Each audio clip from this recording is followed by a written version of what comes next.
Okay, everything is set and everything is recording.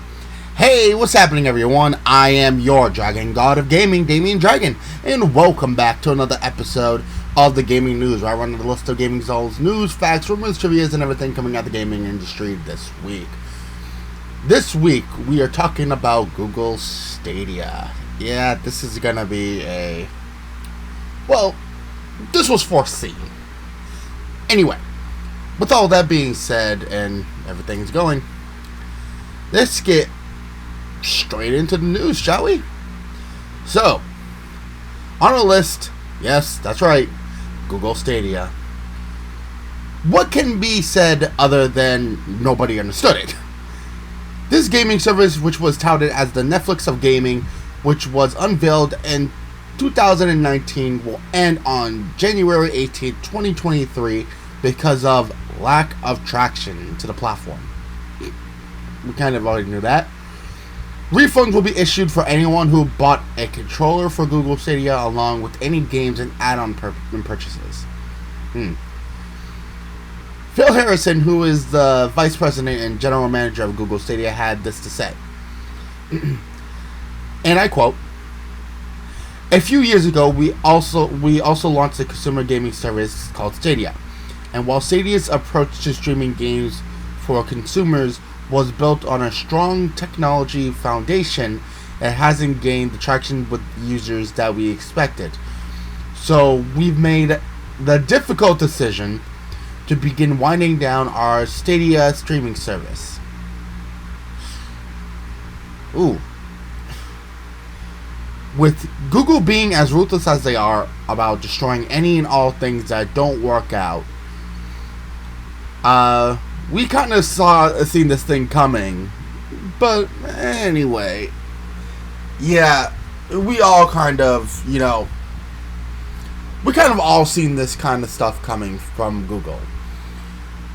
If it's not doing well, Google gives it a very limited time span to do better before they start instantly cutting things off and cutting things down to perspective. But Google Stadia didn't really even have much time to go through anything, because most platforms have a good long life ahead of them to give them time to make the money back. But you didn't. Which is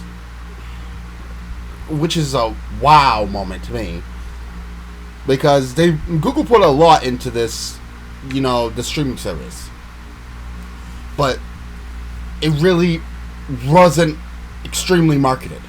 You know what I mean?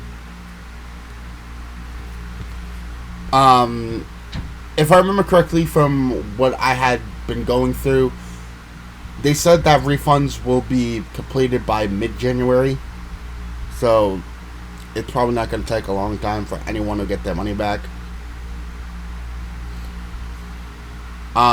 But I do want to read a small little excerpt from my my source that I've been reading from. Well, not reading from, but got most of my information off of.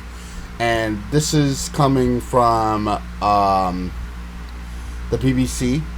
This whole thing is written by Tom Gherkin. And the part of the excerpt I'm reading from was by Zoe Kleiman, as it says. But it says, Stadia launched to great fanfare in 2019, sort of, and was clearly Google's attempt to muscle in on the lucrative gaming market. There really wasn't much room to go to muscle in, but yeah. Stadia went beyond simply streaming games. It even came with its own bespoke hardware. But taking on the gaming giants is tough, even when you're a giant in your own right.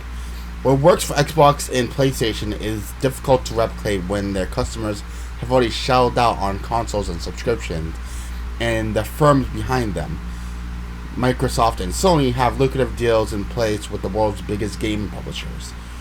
It's perhaps no surprise that Phil Harrison said Stadia hasn't gained the traction that Google anticipated.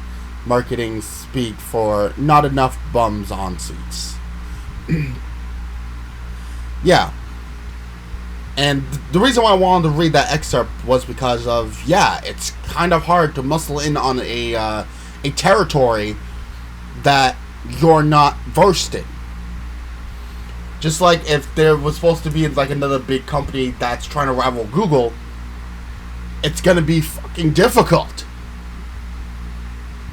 It's not going to go the same way that you're thinking. More of that research should have went into that.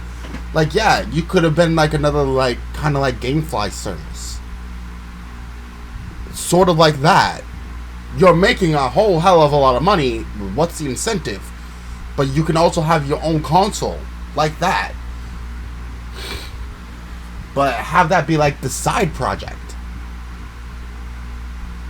Not like another gaming service that you're trying to rival PlayStation, Xbox, Nintendo when they're the biggest and baddest on the market. You can't do that.